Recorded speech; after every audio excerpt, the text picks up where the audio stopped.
Cheers to the new year. Yeah, we're finally back with another video together.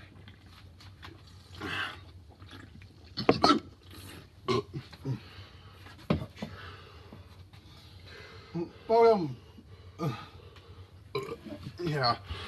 Hello, my 1.14 thousand people watching. Subscribe to us for some reason. And yeah, Happy New Year. I know it's almost the end of January, but Whatever, we haven't uploaded a proper discussion type video this year. And well, I had the only uploads we've had this month have been a re-upload of Noah's old secure contained Peridot video, and my Fairy Island lyrics video. But today I'd like to talk about. Today I would like to talk about Pokemon. Believe it or not, We haven't talked about Pokemon since April. Since our Pachirisu guide video. Yeah. I believe it's been nearly 10 whole months since we talked about Pokemon on this channel. Yeah, that's shocking. So, what are we talking about today? Well, I'm glad you asked, because I have an answer. We're talking about Pokemon trios. Specifically, the Birdwatcher trio, as we call them. Electabuzz, Magmar, and Jynx. Jynx, the elemental Pokemon from Generation 1 that dwelled in the same dungeons as the legendary birds. Except Magmar. Yeah. Or since Moltres didn't actually have a dungeon. But it can be found about Ember in the remakes. Yeah. So, boy, still fans. And so, so this is a weird trio, to say the least. It's one I've always had a personal connection to. Yeah. It's just. I guess let's start. I really don't know how to format this video. I guess let's just talk about their history. Yeah. I mean, obviously all three were introduced in Generation 1. All three were introduced in Generation 1.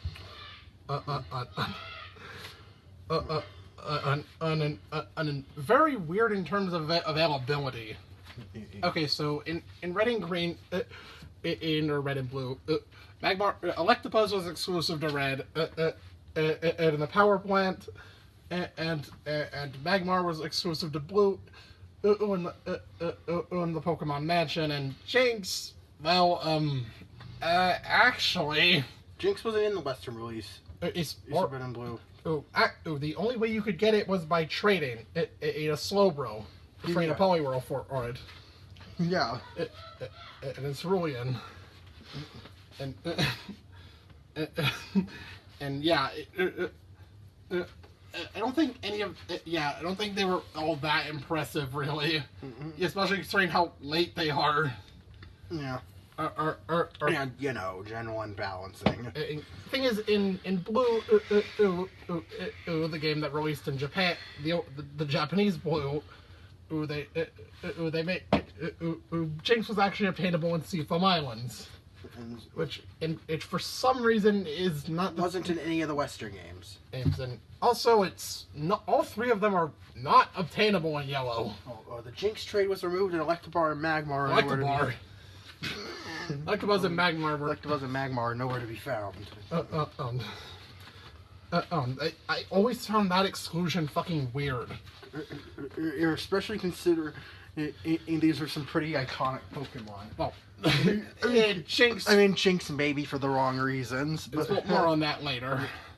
But you'd be hard pressed to find a Gen 1 fan that doesn't think Electabuzz is cool as hell. Yeah, Electabuzz. And anime fans are bound to recognize Magmar. Electabuzz was also prominent.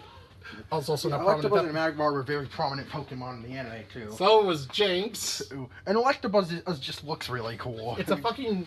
It's like a. It's like a combination of a lot of things. I guess we can talk about what these Their Pokemon were origin? inspired by. Okay. And their origin. What inspired them? Electabuzz is based on. Electabuzz probably has the most going on in terms of its design. I mean, as expected of the type, as expected, it gets special treatment since it is a type with the mascot of the series.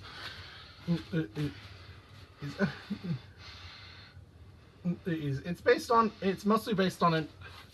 It's based on an Oni, which is a Japanese that wore tiger skin, and sometimes depicted as a god of lightning and thunder. Its tail also resembles that of a tiger.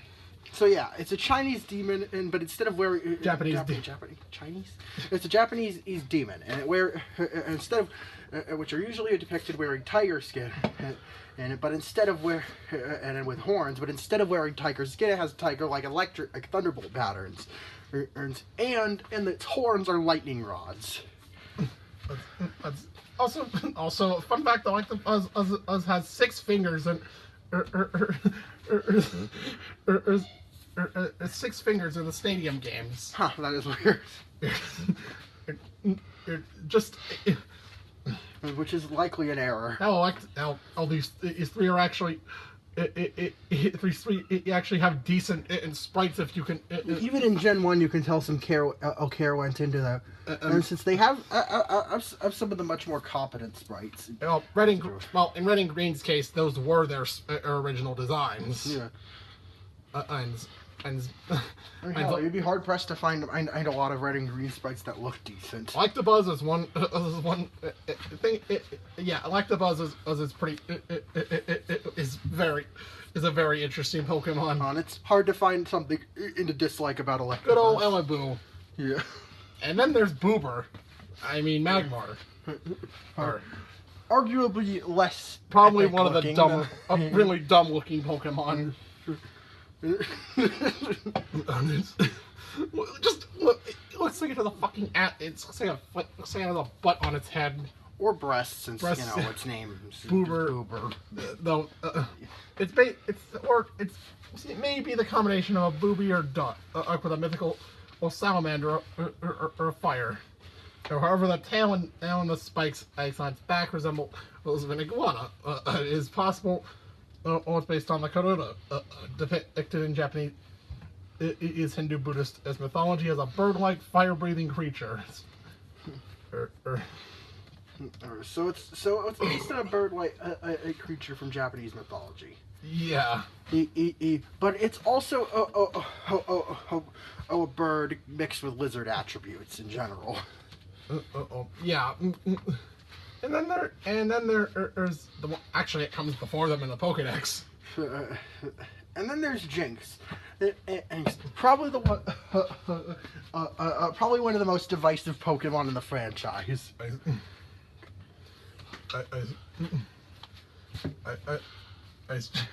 Jynx is inspiration. Yeah, Jynx actually has some inspiration. Yeah, has quite the inspiration. And it could possibly, although common interpretation, what Jynx is based on is based on a controversial topic within the fandom. Although common interpretation is a Nordic or Viking, a woman, possibly Hel, goddess of the underworld. Gungaro, face black. Is also the fact that Jynx are depicted as Santa's helpers in the anime. They may reference the folklore characters Earth Pete. Jynx also has the trait of a female opera singer, or it could also be based on a Yukiona, or the Yamauba. It has a lot of different. It could have. How we said an Electabuzz had a lot of design inspiration. Yeah, there was a ton of different concepts that were thrown together for Jynx. These are just how many were intentional. These are just possible inspirations. Most likely based on Gengar and Norse opera singers. Yeah. That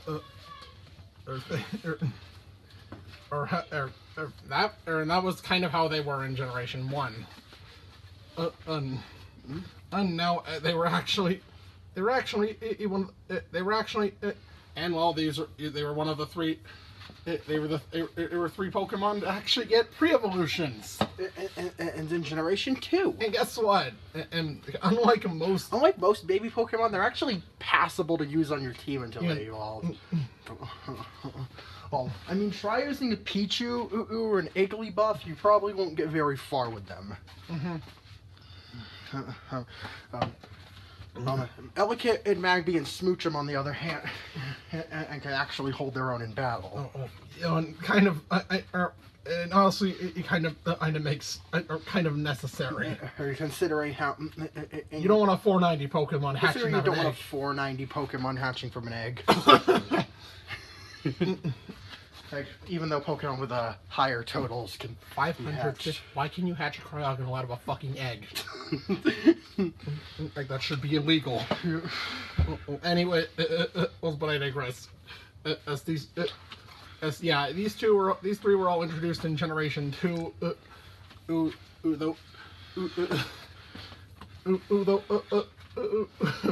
And actually went through a bit of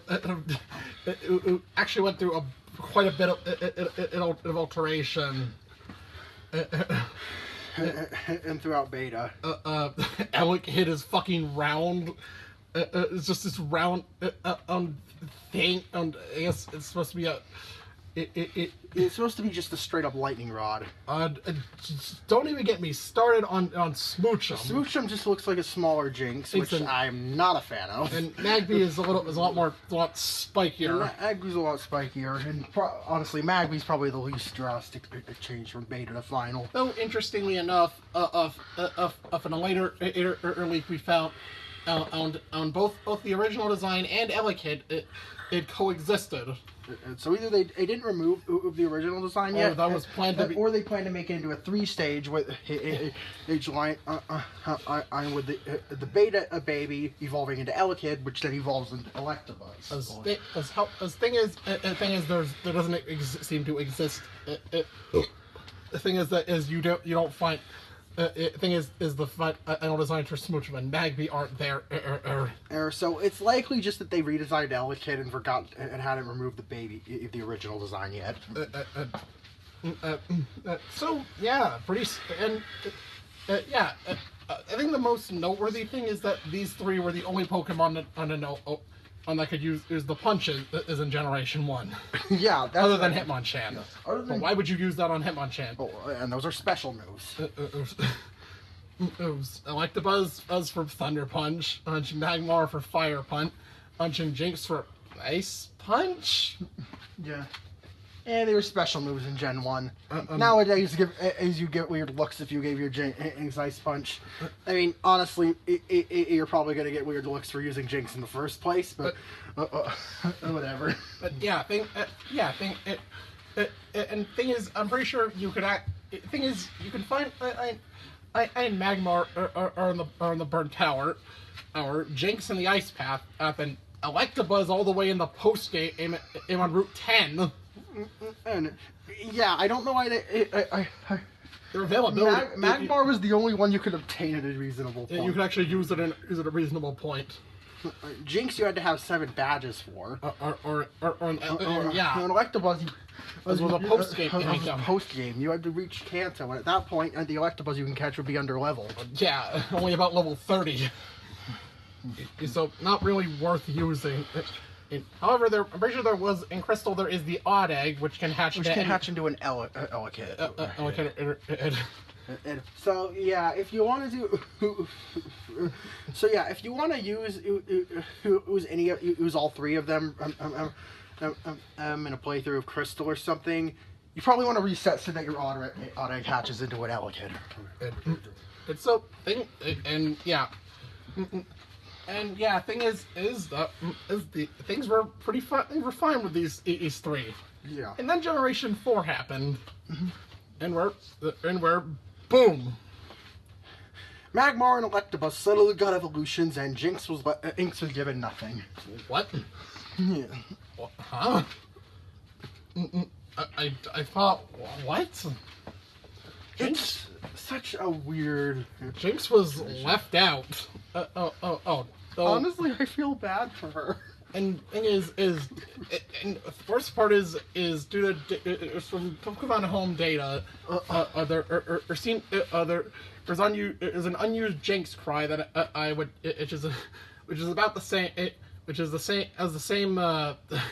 Any alterations is a Gigantamax. It's a mega evolution. It's a mega evolution cry. So Jynx was meant to have a mega evolution, but alas, it didn't end up coming to fruition. So what's the deal? You know, I kind of wish Jynx got that mega instead of Sizzler. So why is Jynx so weird when it comes to why did it get so isolated like that? Well, there are two explanations to that. One is the more commonly believed explanation. Well, anyone remember when Red and Blue came out in North America? There was quite the controversy surrounding one specific Pokemon. Jynx. It's had its dark skin and red lips. It made people believe that he was a racist stereotype. Yeah.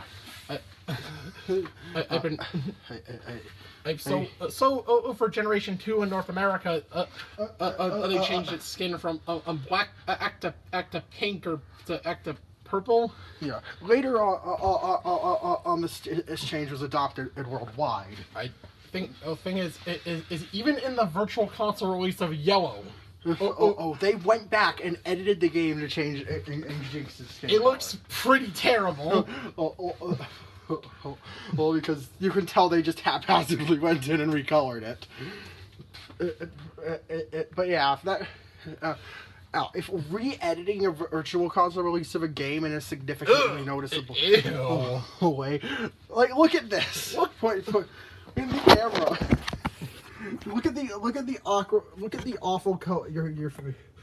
awful coloring job they did on Jynx in the Virtual Console release of Yellow. Yeah, that is terrible. Probably can't. It's probably kind of hard to see, but yeah, it's just look up Jynx VR sprite. DC sprite. Jynx VC sprite. Oh my god, that is hideous. This thing is Jynx is just. But yeah, the fact that they went back and did that at all pretty much confirms that the Pokemon Company is both acutely aware of this and has still not forgotten about this controversy. But there might be another reason as to why. Remember how I said Ice Punch felt really weird on Jynx even back in Gen 1? Well, due to about 2 years ago. Wow.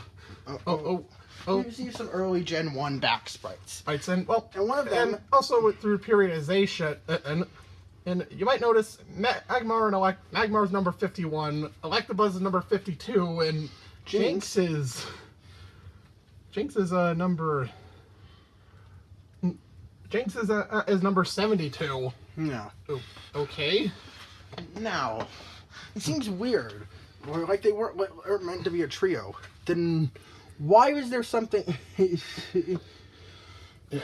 Then why in the world was there or no? Why was there? Why in the world is there only a fire and electric Pokemon and not one that corresponded to ice? Well, there actually was. Uber, Eliboo, and Boo.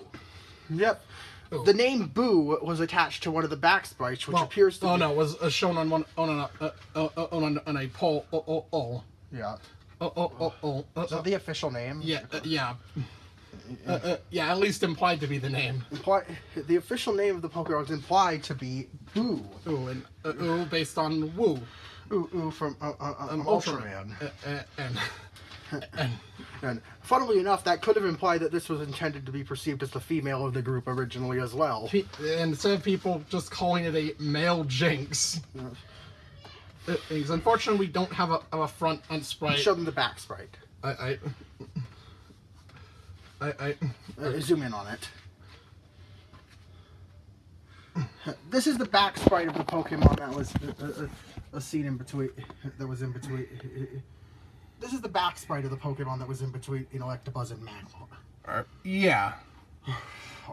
And as for the front sprite, right, there isn't a front. There isn't a front sprite. But there was a fan interpretation, and in the form of this. So yeah. It's odds are Jynx was meant to be a completely was probably never meant to be related to them. Which makes sense, you know. It doesn't really seem like a punchy looking Pokemon since it's known for its magical powers instead. And its name scheme doesn't fit. And most notable, what sticks out the most to me is that Jynx has a secondary type. Yeah, this one probably would have been pure ice. Yeah. So this is probably the more accurate. So the more accurate explanation is that Jynx was haphazardly inserted into the trio, and Boo was replaced, and later disconnected from them, because it didn't belong, and because it wasn't meant to be part of them in the first place. Think of it. Just think of the world where Boo was still there. Chances are it would have probably gone on evolution on a pre-evolution in Gen 2 and then an evolution in Gen 4. Or when Jynx would have just been left out. Or would have just been... Smoochum would have just been something and unrelated. Smoochum would just be on its own. Known as a random pre-evolution to Jynx, and Jynx would just be this weird standalone Pokemon that nobody talked about because of the controversy surrounding it. So it's still... yeah. So it's kind of unfortunate that it ended up like this, that it had to end this way. No. For this trio. The trio had a hot spot of hope and let's go, when none of them could evolve, when they were all reduced to their original stages. But then they came back in Crown Tundra, and once again Jynx is left being statistically inferior to the other two. All I hope for is maybe an evolution in the future, because they seem to finally be comfortable with doing it again. Yeah. And I'd love Jynx regional variant with a different secondary type that got into regional evolution. Yeah, and to put it on par with Electivire and Magmar. So that's one of these videos. Sorry if this comes off. Sorry if this video kind of comes off as very unprofessional, like most of our content. I just didn't really know how to format this, and it's just something we've been wanting to talk about on the channel for a while. But I actually have another. There's another trio from this era. After this video was put into processing, we're going to be recording a video on the classic bug trio. Pinsir, Scyther, and Heracross. So, that being said, I'm Noseride. I'm Emery. Bonjour, my wonderful viewers. See you in the next video. Yeet!